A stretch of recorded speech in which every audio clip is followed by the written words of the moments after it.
With respect to education and training, one of our major initiatives has the generation of centers of excellence for the development of curriculum for pain education. This relates to the facts and the recognition that there is very little education, formal education, in medical schools, in nursing, in pharmacies, as it relates to the screening, evaluation, and proper treatment of patients with chronic pain. As opposed to actually, because that's the other thing, well, you say, well, are there not already many education material out there? Yes, there is significant educational material out there, but many of them have been funded through subsidy from pharmaceutical companies. And I think that one of the concerns has been to what extent there may be some conflict, whether that in turn affects the quality of the material.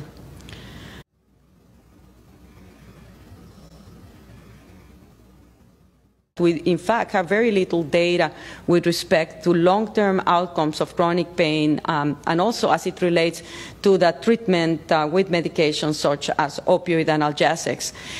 While there have been other registries, many of them are tied to pharmaceutical industries, and they are not openly and accessible for investigators.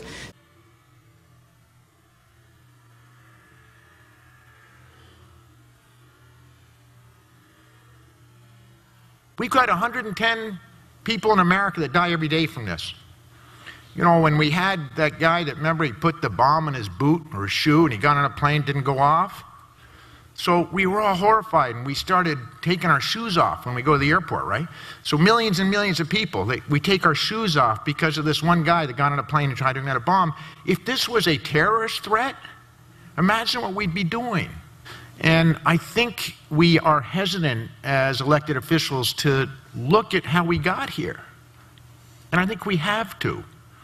So how did we get here? What has changed? In Congress, when I testified recently, after 3 U.S. senators, 2 Republicans and a Democrat, were working hard on this issue, 2 senators said, well, you know, if we built higher walls on the Mexican border, we'd keep out the drug dealers that are bringing in this cheap heroin. And, you know, my response was, you know, we've had drug dealers on our borders for as long as I've been alive.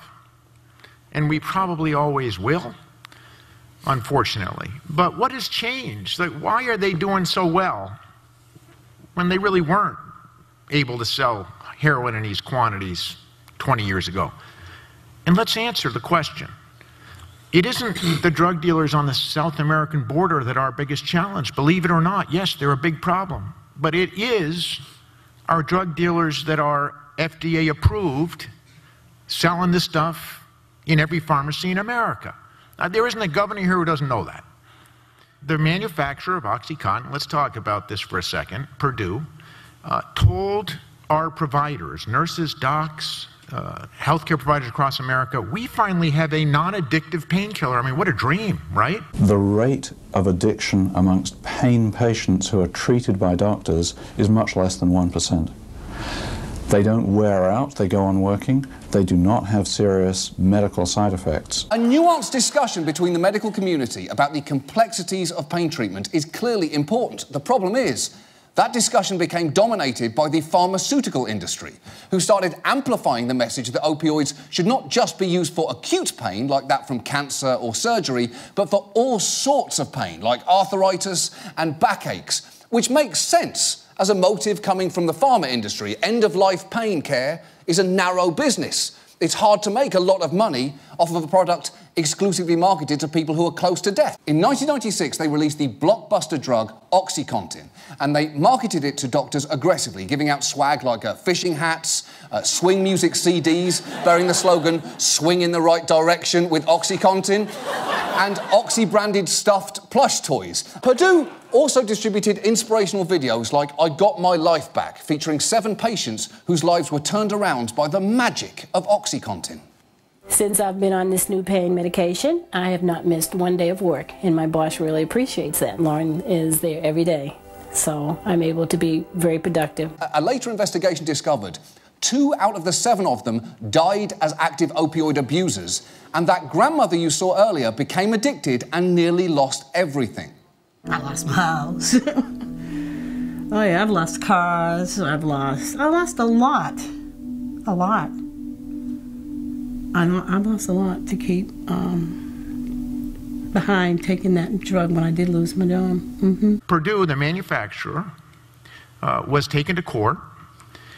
3 of their executives were charged with lying to physicians that they had information that this was in fact addictive, but they told providers it wasn't.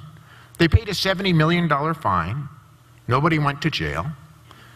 But in that same year, they sold $11 billion worth of painkillers. So, you know, our biggest enemy? Because, you know, I go back to the beautiful comments of Joanne Peterson. I have heard more stories like Joanne's, and so have we all. And you know what we do? We go, God, that's just so heart-wrenching. It's just so horrid. But, you know, we're up against some big financial pressures here.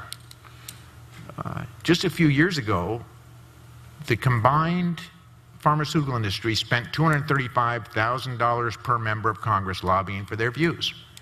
Let's just get this out there. 435,000, that's big money.